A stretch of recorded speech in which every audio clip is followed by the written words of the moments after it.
starting now. This meeting is being recorded. We will post a link to the recording on the webinar page of our website as soon as it is available. In order to ensure a high quality recording, all attendees are encouraged to mute your mic.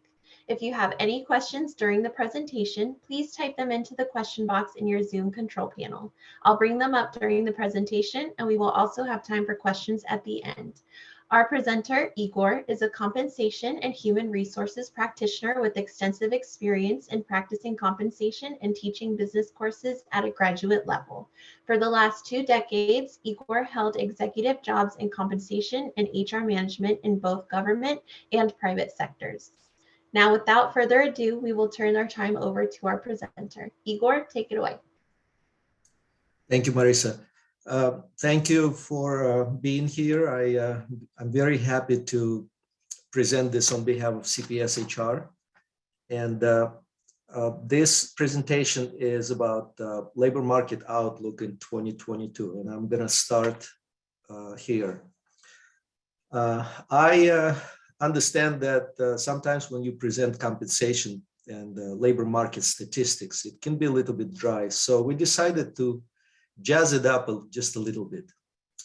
And the reason we choose jazz here is because, as you can see, one of the things I like about jazz is I don't know what is going to happen next. I myself was exposed to jazz from very early age. I mean, since I started listening, and jazz always was in our house. We listened. I grew up with John Coltrane and Miles Davis and Ella Fitzgerald. And some argue that jazz is very unstructured and sometimes can be chaotic and unpredictable. I may disagree with this, but I also wanted to, in this presentation, merge art and economics and tell you that I can say exactly the same about labor market, especially labor market that we had in 2021 and going to 2022. And we will discuss patterns, trends, some unpredictability, and something that we pretty much can predict and can put in a structural framework. So let's start. What are the trends that we believe will shape labor market in 2022? First of all, of course, scarcity. It's how labor shortages are going to continue and what multiple factors contribute to that. Reallocation refers to disproportionate and somewhat unpredictable industrial growth, and that creates skill deficit in certain areas. And of course, all this would lead to wage correction, which is, as of now, wage growth is highest in 40 years. And reinvention is referred to employers' response, how HR departments trying to mitigate that impact, what practices and policies and approaches HR departments adopting and actually can employ to meet all the challenges of 2022. Let's talk a little bit about scarcity first. Of course, there's shortage of labor due to pandemic disruption, early retirement, and some other reasons. There is a shrinking of blue collar and regional workforce, and of course, skill mismatch due to changing classification requirement and labor composition. I'm going to show some data that supports this. And we're going to call this slide labor supply swing. I'm going to use this jazz methodology, if you don't mind, in this presentation. If you look at the chart here, that is actually called job seekers and job openings, 2011, 2021. It's a pattern. You can see that the blue line is job openings, and the orange line that traditionally for last decade was higher than the number of job openings. Those are job seekers. The data comes from Bureau of Labor Statistics, and you can see that there was a big spike in June of 2020. And the reason there was spike is because in just a few months of COVID-19, employers all of a sudden closed the doors, and economy for a moment took a pause. And of course, all these people that were displaced from their labor, they all were job seekers. They wanted to find another job if their employer is not available. But very quickly, in second part of 2020 and first part of 2021, those two lines, they started to get close to each other. They started to merge. And of course, somewhere in the second part of 2021, they did merge. We had a precedent when there was about 10 million openings and 10 million job seekers. And you would think, hey, now is a perfect time to, for job openings to meet job seekers. But the trend continued. Labor shortage at some point in December was 11 million. 11 million job openings were in the labor market. Now, of course, there was continued to be decreasing number of job seekers, 6.8 million. For many reasons. Again, workers retire, reposition, withdraw from the labor market. Some just didn't come back to labor market for certain reasons. And of course, there was also skill mismatch. It's not like you have 10 million openings and you can take all those 10 million job seekers and job applicants and fill those positions. That brought us to No Work Hard Bob. That's the style in jazz in the late 50s, actually 50s and early 60s. You can see that there were many reasons why people didn't come back to work. 2.4 million baby boomers were pushed to early retirement. There was actually a time in 2020 when they said, okay, we were displaced, we're not working now. So maybe this is a good time to retire. I mean, stock market was doing okay. It wasn't that bad. And people just retired early, and we had more retirement than we anticipated in the labor market.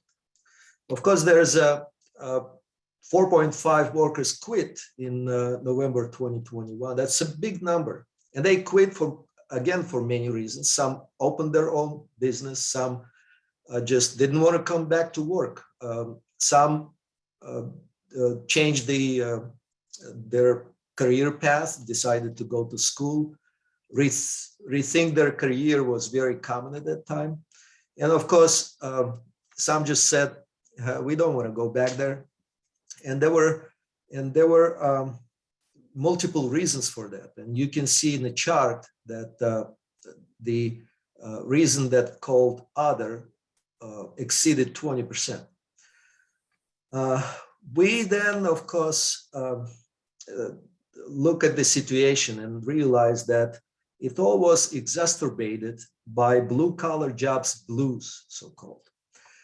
What happened there is for decades, number of blue-collar jobs actually was decreasing. And there were reasons for this. Jobs, just like jazz, blue-collar jobs were evolving. They were changing decade after decade. I mean, in this chart on your right, you see that the first 5 years we track 2012 to 2017. The jobs added, the growth of blue-collar jobs that required bachelor's degree was 11%. And the jobs that did not require bachelor's degree or requirements were below bachelor's degree were reducing at a moderate rate of 2%. That changed in next 5 years. And of course, in 2020, the prediction is that there will be more jobs in blue-collar classification that will require bachelor's degree. And the number of jobs that don't require college degree will actually decrease. And all this, as you see, the gray bar over there shows that growth of blue-collar jobs is decreasing every 5 years. The higher cognitive function plays role. It pushes some jobs, some blue-collar jobs toward professional level, and this sometimes this line becomes very blurry, like your engineering technicians that normally were blue-collar, technical, non-exempt jobs. Some of them, because of technology and evolving cognitive functions and higher accountability and complexity, they crossing that line and becoming entry-level professional jobs. And of course, shrinking number and slower growth affects the labor market, and that eventually brings us to modern jazz in a government style. This is the study conducted by Mission Square Research Institute in 2021, just recent study. And you can see here that while Institute polled 288 US cities and towns, they pretty much consistently found the same response. The hardest to fill were jobs in those areas of nursing, policing, dispatch, correction, building inspector, skilled labor, again, back to our blue-collar blues. Don't forget, there's also driving and equipment operators, engineering, and of course, mental health professionals. And 39% of retirement eligible workers accelerated their retirement in 2020 versus 12% acceleration in 2009. So all this, of course, contributed to this trend of scarcity. And we expect this trend will continue due to demographic, social changes, and some other factors. Any questions so far?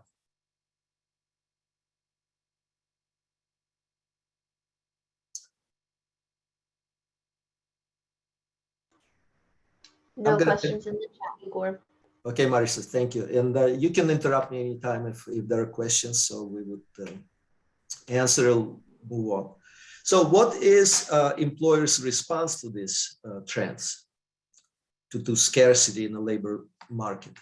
First of all, what we noticed and what data actually shows us is that employers loosening hiring criteria. Job postings with no experience required doubled in 2021, according to Burning Glass, an analytics firm that just recently was quoted by The Economist magazine. Job posting with will train increased by 30% in 2021, based on recruitment firms' data. And of course, US Chambers of Commerce in one of the latest meetings urged companies to ease 4-year degree requirement. Joseph Fuller of Harvard Business School argues that 4-year degree is unreliable guarantor of workers' worth, especially in the environment where there's so many computer and technological jobs that actually value some specific certification just as much or more than a bachelor's degree or a 4-year college degree. That, of course, all was adopted or is being adopted by employers and HR departments in order to meet the challenges of 2022. The second trend that we want to discuss is reallocation. And we're not talking just about reallocation of people. It's more about reallocation of labor and occupational clusters or job families from one industry to another. It's disproportionate job growth and reallocation of labor, migration of labor between industries. And an example we use here is retail to transportation. We all see that retail is shrinking in traditional way. I mean, the stores are not stocking that many products anymore. Some stores are closing, while e-commerce and web deliveries are growing. And of course, certain occupations and certain regions are growing as well. We're going to economy fast tempo. That's what's happening in a recent history of American demographic, social, and economic field areas. West and South growing faster than Northeast and Midwest. That's not a secret, but it's if you look at the chart on the right, you will see that U.S. population is growing, and therefore, population is not just growing because they decided to move out. They either retire in certain areas or they find jobs in those areas. So you can see that the fastest growing and the highest growing today area is the South. And of course, West is growing dramatically from, you can see the light blue bars, portion of bars come into 2020. It's getting wider, as well as black portion of that bar, which represents South.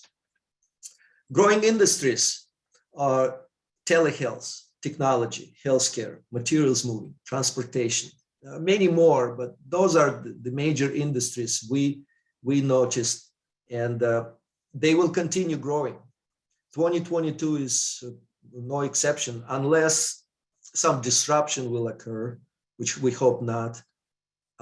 This trend will continue, and the labor shortage is not going to dissipate on its own. So consumer markets growth due to shutdown at that period of 2021 was mostly e-learning, e-commerce, medical equipment. Pet ownership increased dramatically during 2021. Believe it or not, that industry is growing faster than many other industries. We go to also factors that contributes to labor market mismatch. It is, again, unlikely to dissipate on its own. You can see some examples of it. Several underlying factors for the labor imbalance are disproportionate growth in economic sectors. Materials moving in transportation growing faster, and the wages, as a result, growing faster in those industries. Healthcare is growing. Of course, there's also regional differences, as we just showed you. Labor availability varies by area. And some industries growing at the expense of other industries. There's also not enough retraining efforts from employers, and that will be probably focus of many employers and HR departments in 2022.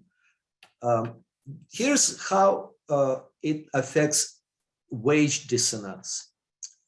As you can see in this table, and the data is aggregated from reports in Bureau of Labor Statistics published every month.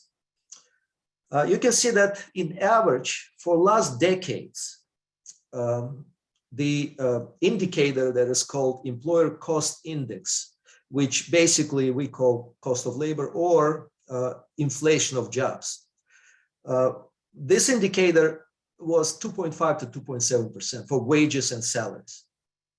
That indicator essentially shows year-over-year growth of payroll. So 2.5% is how your payroll will grow year over year in a period of 10 to 20 years. It all changed in 1 year.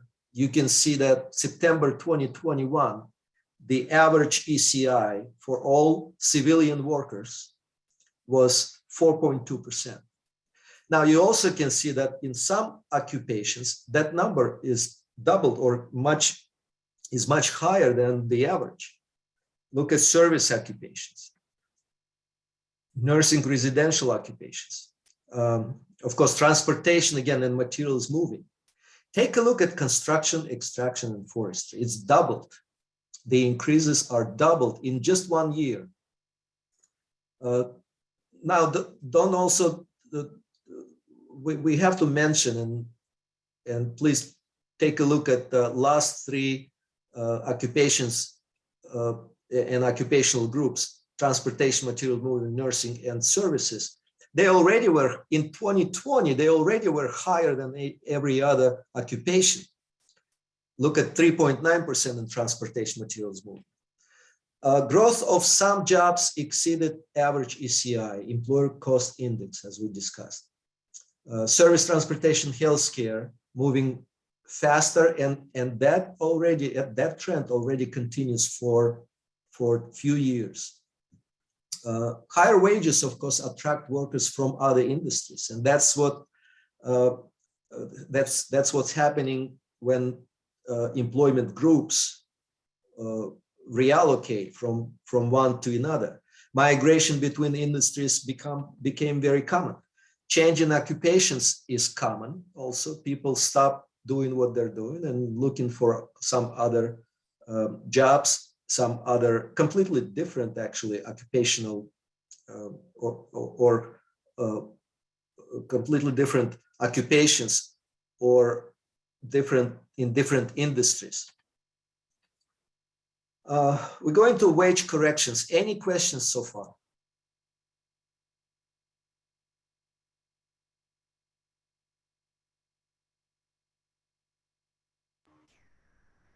No questions, Igor. Okay. So what's happening there? Why we call it corrections? Now, rapid minimum wage increases created compression and affected low-wage jobs. And wages of regional outliers, upper and lower paid regions, gravitate to center due to hybrid workplace practice. I'll explain, we'll try to elaborate on this a little more and explain what we mean by that. But first, let's talk about pay increase funk. So you can see here that wages on this chart increased 4.2%. And that's, again, by September 2021. It may be higher now when we have more data. And it's already highest in 40 years.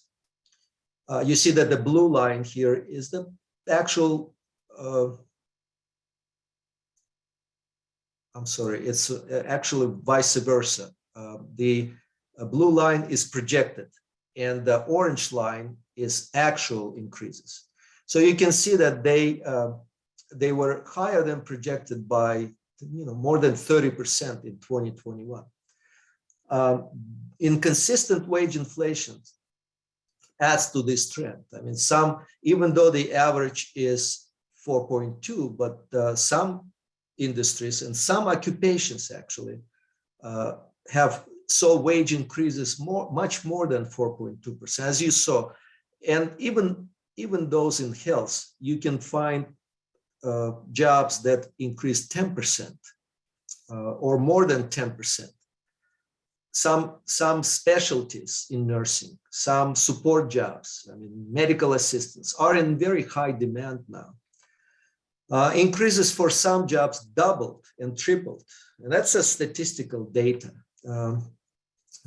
We go to minimum wage big band, I call it. So originally I thought it was big bang. You can see the other reason why, especially lower wage jobs, growing faster. For previous decades, minimum wage grew very slow. It was dormant for a long while, and then all of a sudden, last 5 years, these are the list of just some states that increased minimum wages in latest years. And look at Maine. 70% growth, Arizona, 59% growth, New Jersey, 55, and so on and so forth. Of course, many states tied their minimum wage growth to CPI. And as you all know, CPI in 2021 at the end of the year was 7%. What it does is it opens the door for this trend to continue for future. And we don't know how far it's going to go, because CPI is consumer price index. And if wages are tied to CPI, let's say that the Arizona legislators, for example, decided, and they publish it in Arizona Industrial Commission, that the Arizona Industrial Commission will track CPI-U, urban index of consumer price index, urban composite, from August to August. And at the end of the August, they will take CPI indicator and add to minimum wage, the same exact percentage. So if inflation continues, let's say another 5% next year or 6% next year, so will minimum wage. And some states do just that. That, of course, creates rapid increases, create a lot of compression and equity concerns, especially with jobs that are higher than the minimum wage jobs than just low wage jobs. Low wage jobs fusion, we call it. Take a look at this chart that actually proves this trend to be true and how compression affects bottom 25% of income. Those jobs are, again, those are support jobs, administrative support, technical, low skilled, some skilled labor.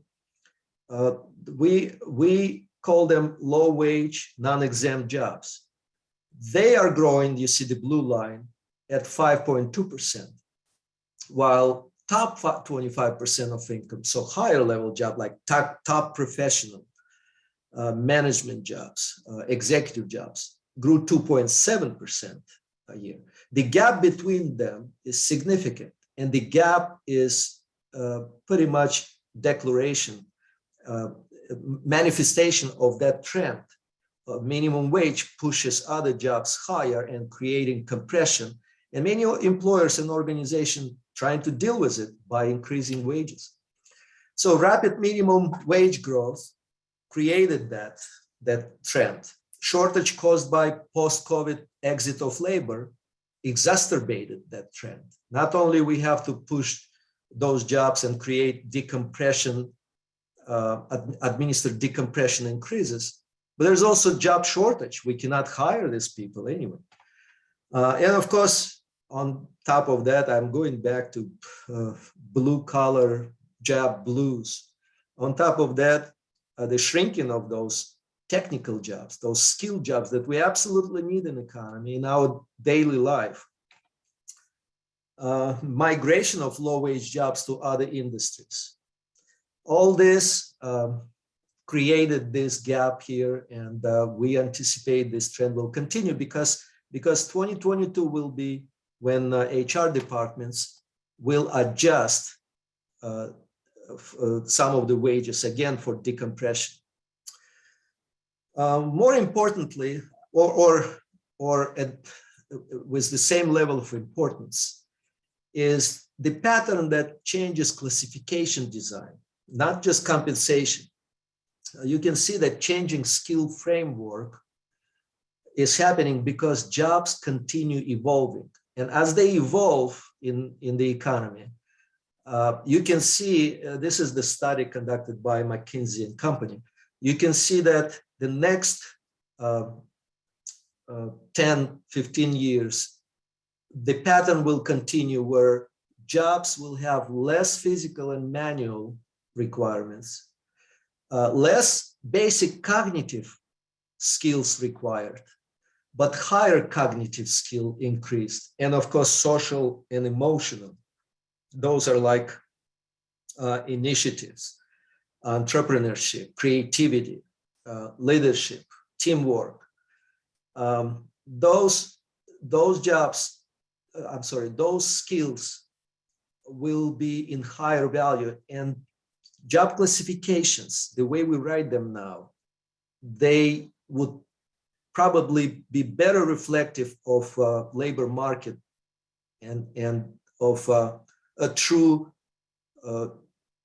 business need of the organization and agencies. If we add those social and emotional skills, if we require those, and of course technological will play higher role, more software, more technology, more automation.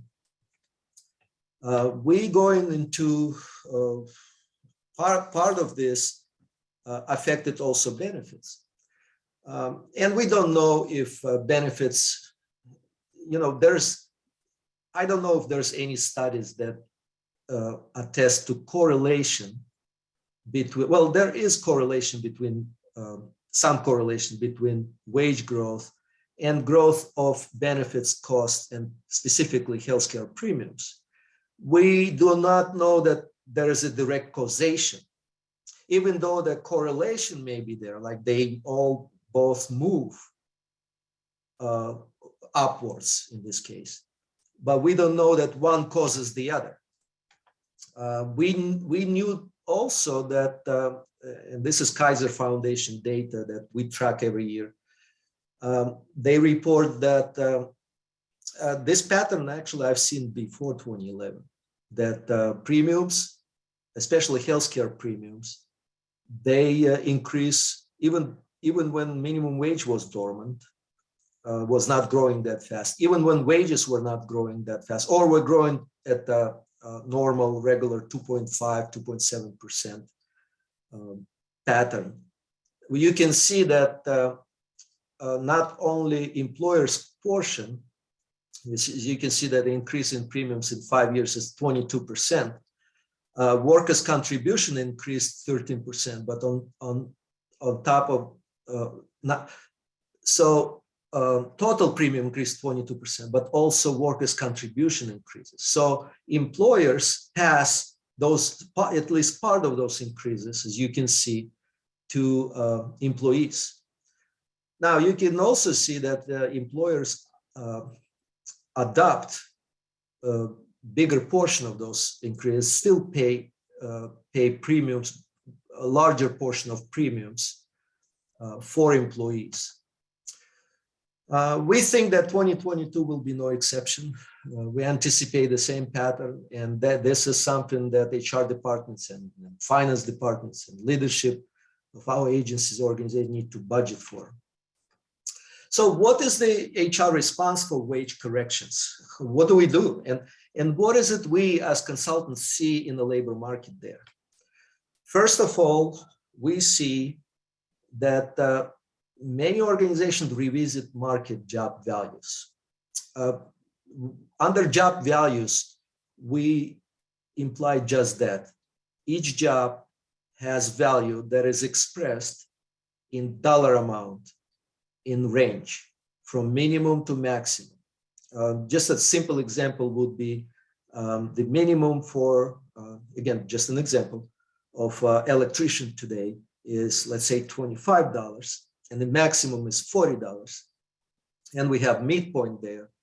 And that is the range that we pay electrician. And of course, we look at the labor market, and if that job changed in value, adding some complexity, adding maybe additional cognitive functions, adding some specific requirements, certification, maybe some of them work with high voltage, and that changes that value. That shifts from $25 of minimum to, let's say, $27. HR departments, they track in this, and they're trying to be on top. And it's, of course, it's good to track your job values and compare them to market external values of similar jobs every year. Not everybody can do that, and not every HR department actually has these resources. However, now, especially after 2021, and especially after all these jazzy, reinventions and changes that you saw in the labor market. It's a good idea and a good time to check, are your internal job values aligned with external job values of similar benchmarks in the labor market? Big corporations did it already. I mean, they continuously tracking this. Walmart, even in those states where states that use still federal minimum wage of $7.25, Walmart instituted everywhere the minimum of $12, and by 2022. Amazon, for their warehouse workers, has $18 now start. Bank of America said $25 by 2025. That would be the minimum wage. Now, HR departments also adopting remote and hybrid workplace arrangements. Recent percent of employers, based on recent data and studies, suggest that more than 90% of employers now say we will have hybrid work place arrangements.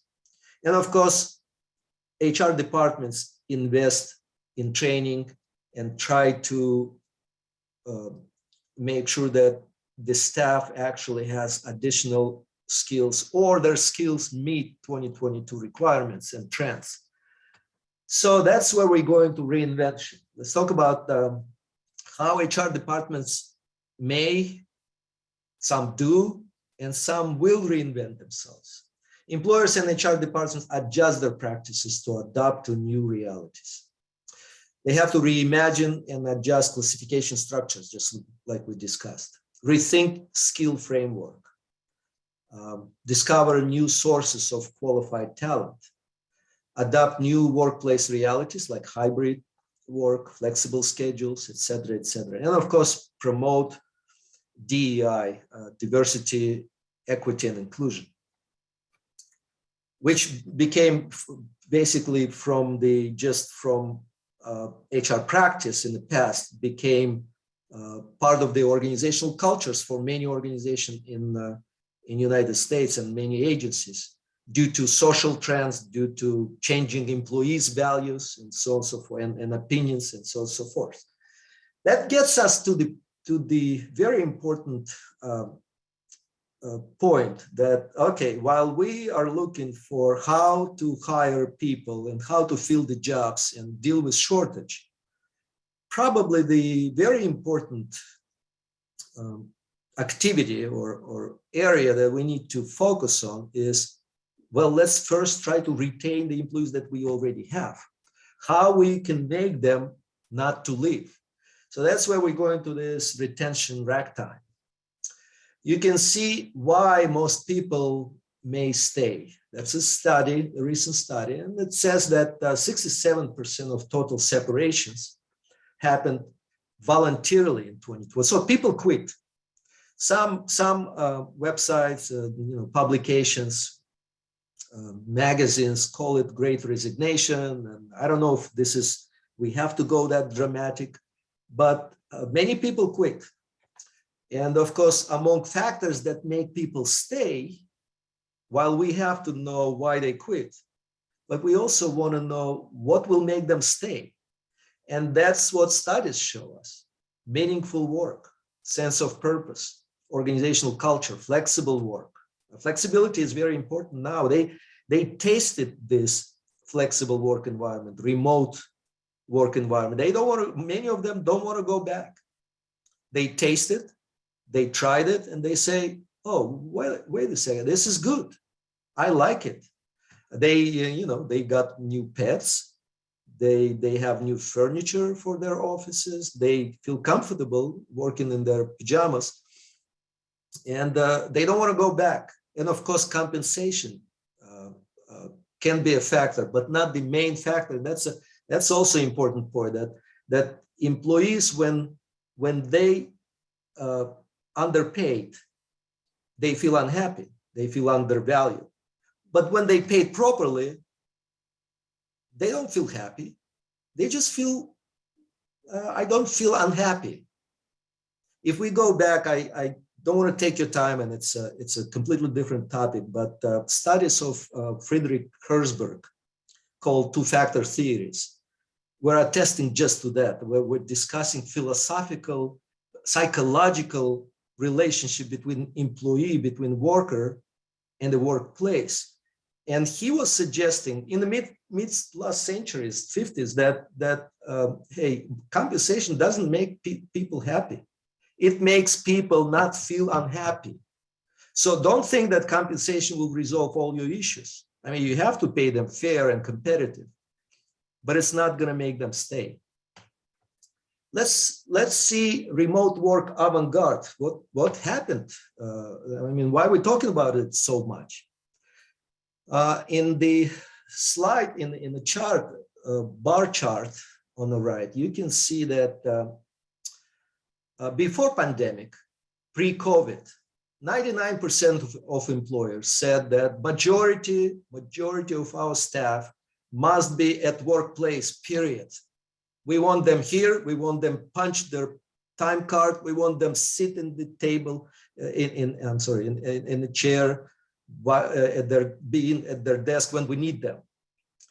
In just 18 months, in such a historically quick period of time, the whole culture of workplace arrangement changed.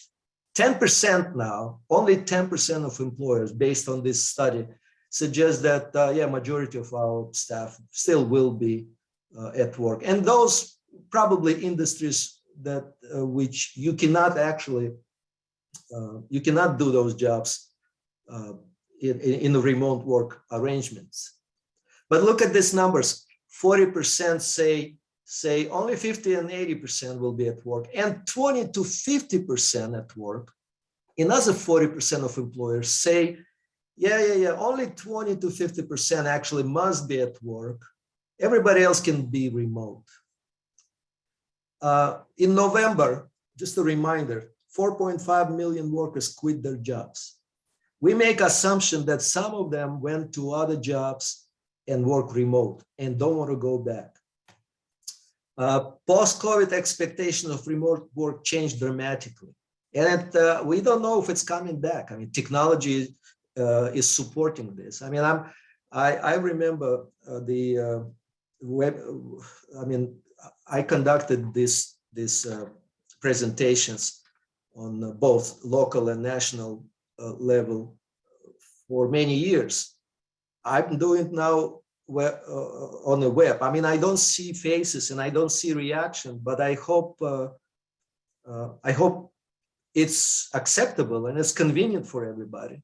And we can actually have larger audience. Studies show that productivity, that's very important, is the same or better. And of course, pros and cons of remote work, always there. There's arguments on both sides say, you have to be connected to your team because you're not going to work, you're losing contact, you're losing connection with your culture of your workplace. I don't know, could be. And that's why maybe the gold medium is something we need to strive for. Reinvention of HR practices. I'm going to last two slides and I'll open it to questions. Again, I know this sounds like just a slogan. I mean, create purpose, create meaningful work. But in reality, that's what makes people feel valued and feel some meaning and feel inspired and motivated. Rethink job classification design, revisit external job values and adjust wages.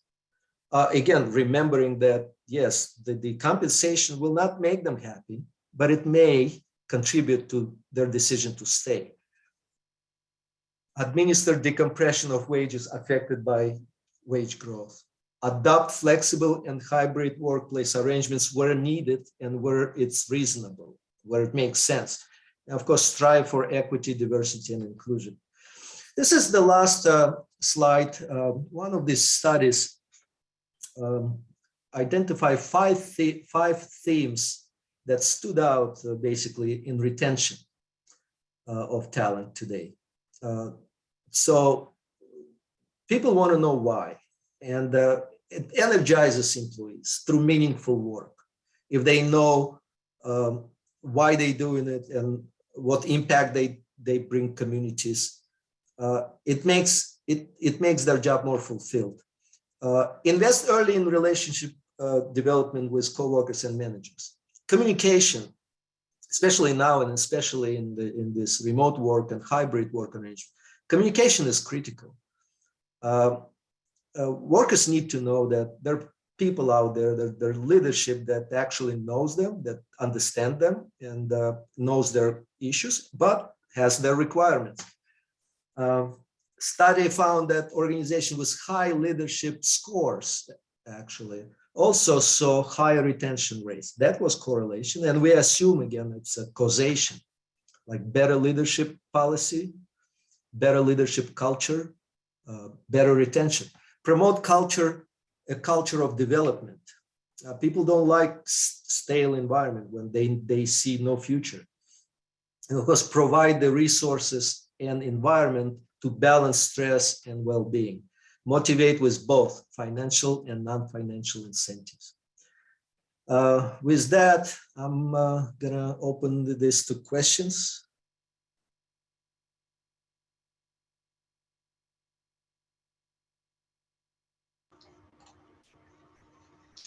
Thank you, Igor. We will go ahead and take some time for questions now. Just a reminder, please be sure to type the questions into the question box in your control panel.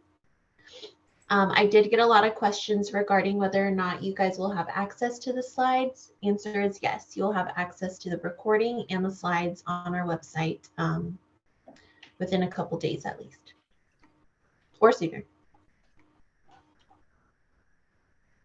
Well, so I see questions here in the chat. Do we feel that this trend of having not enough people to compete for jobs or applying for jobs will continue? I wish I had this crystal ball, but all we can do is make assumptions. And my assumption is yes, especially in some areas, because I don't see where those resources coming from. We have less people in the workplace. Tomorrow, and it's metaphorically speaking, but the numbers are correct. 160 million Americans will get up and go to work or go to their home office or whatever. So our labor force is 160 million. It's not getting much bigger. If there's more jobs, and the Bureau of Labor Statistics says that some jobs will grow dramatically. There will be, in the next 5-10 years, there will be about 2 million more jobs in healthcare added. And that on top of jobs that will be vacated by retirees and turnover and attrition. What are we going to do about this? So I'm afraid it may continue. Next question. Next question is, what do you think the trend will be on geographic pay differentials when remote work is rampant? This is a very good question. I appreciate that question, because this is something we continuously studying and tracking and trying to do our own studies, research. Again, assumption, right? What's going to happen is we have two outliers: higher level paid areas like San Francisco, New York, Manhattan, and of course, lowest, smaller city, like city of San Luis and the border of between California and Arizona.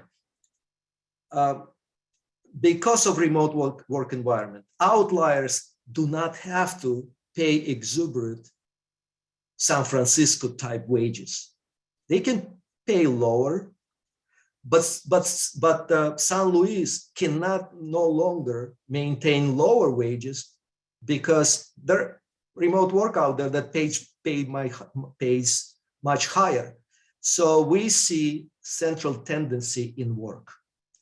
Outliers will go down, outliers on lower end will go up, and hopefully they will. This movement will get stronger in 2022.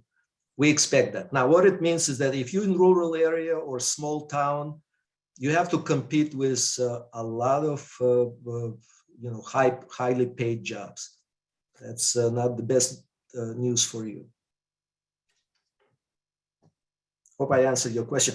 The reason I'm constantly talking about assumption, because without studies and without, all we can do is we can say, we hope so, this is what we think, this is what we assume will happen. There was this historical event in, I think in middle of the 20th century, when I think it was Harry Truman or Dwight Eisenhower, I think it was Harry Truman, who historically, it's a fact, stormed out of his office and yelled at his assistants saying, please go and find me one-handed economist. Nobody understood.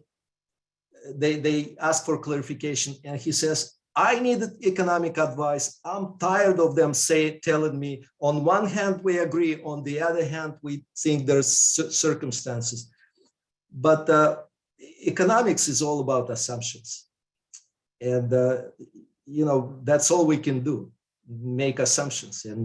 And we assume that those trends will continue. Any more questions? Thanks, Igor. We have quite a few. We'll try to get through them quickly. Okay. The next one from Byron, he wants to see if we can go to the last chart that shows the change from those working at home. He just wants a little clarification on it. Of course.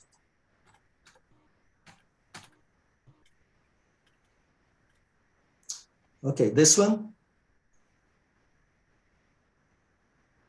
I believe so. Okay. Clarification of what? Like 3% of organizations now, based on the study, say that our organization will have all 100% of employees fully remote. 7% of organizations polled by McKinsey and Company said that we will have only less than 20% people at work. Everybody else will be remote.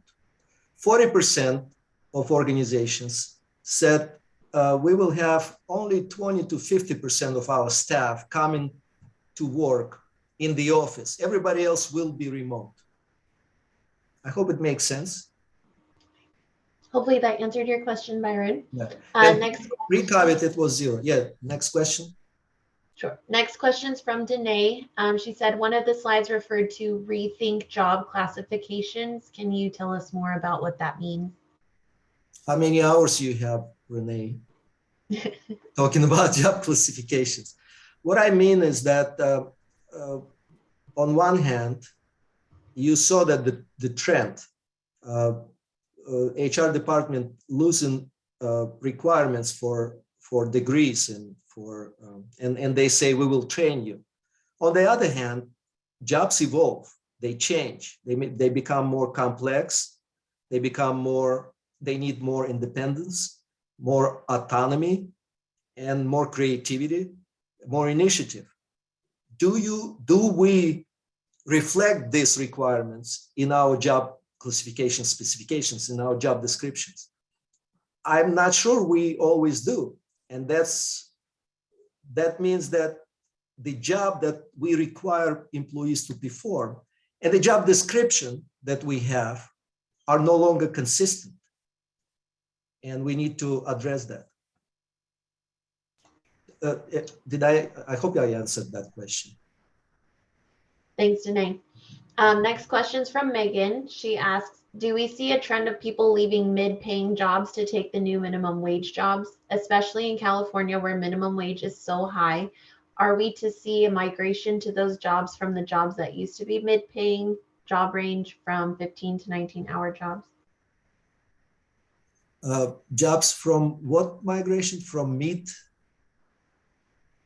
Are we to see a migration to those jobs from the jobs that used to be mid-paying in the job range $15 to $19 an hour jobs? Oh, I see. I mean, it's difficult to answer that question, but think about this. When I work for the government, sometimes you promote somebody and you give them pay increase, and then they cannot do the job. They're not ready for it. So they go back, but they're not getting pay decrease. Who wouldn't want to do less, even less work, less responsibilities for the same or even slightly less amount of money? And how much variance, how much more pay you need to add to compensate for additional complexity, additional mental effort, physical effort, or cognitive efforts. Because you can have easy work for $15. You can quit your $16 job that is difficult and go there. Again, my assumption. That's why I think decompression is important. You have to look at those jobs and decide minimum wage went to $15. What about jobs that are at $15 now? They have to move. Next question. Next question is from Paula. She asks, what is the best practice for determining the compression adjustment? Example, minimum wage moves to $15 an hour. Strategy for moving incumbents already making the $15 an hour, and now the newer person's making the same. The best determinant of employee or driver of employee position within the range or employee salary or wage, as reported by World at Work, is experience relevant to the job. If you have somebody who has no experience and due to minimum wage, they get to $15, and somebody with 10 years of doing this job is still at $15 because they started at 12. There are different methodology how you address this compression, but one simple, this is simplified way to address that, but I will mention. You assign some kind of value to every year of their tenure or experience in relevant to the job. And then you assign some kind of numerical value to those years of experience and adjust that salary by that value. But it has to be consistent for everybody. So somebody with 5 years experience will get less than somebody with 10 years of experience. But both of them need to be higher than the new hired employee with no experience at $15. I hope this makes sense. But like I said, there's different methodologies to address. CPS HR actually deal with those decompression on daily basis. Well, not on daily basis, but, we deal with it. Thanks, Igor. We have 2 more. We can get through them real quickly. Okay. Jovi asks, we're encountering a rising number of folks that go through the recruitment process and then suddenly disappear. Is anyone else out there experiencing the same issue, and how are you coping and adapting to this trend? Yeah, this is probably common now. I mean, they're shopping just like it's in real estate they say seller market, buyer's market. Well, this is their market now. They have a choice. That's what you should expect.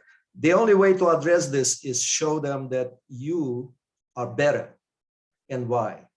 And those last 2 slides, even though they look very general and look like, we're just talking about general concepts, but they're important. From the start, you tell them, we, like they do in hospitals.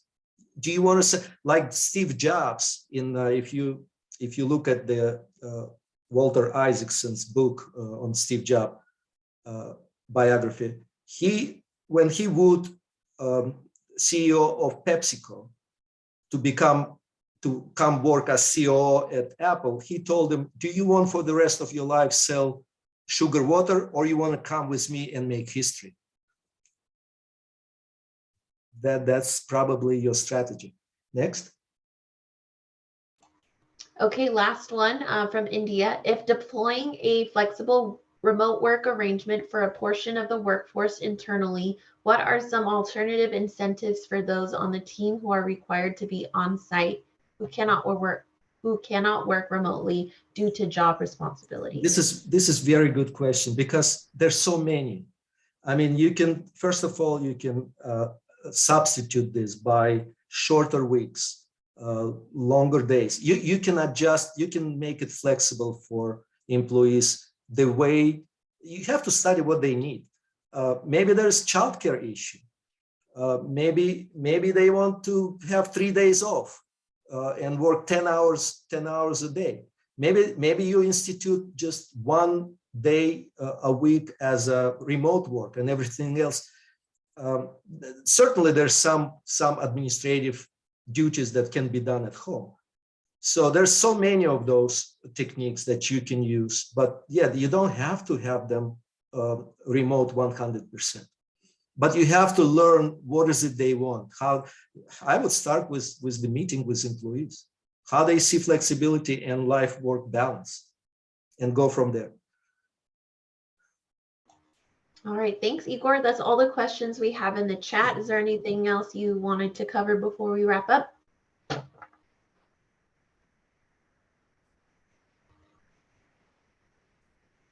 All right, so then thank you everybody for coming. We appreciate you being here. We will post a link to the recording and the slide deck on the webinar page of our website, cpshr.us, as soon as it's available. Thanks again for joining us today, and we'll see you next time.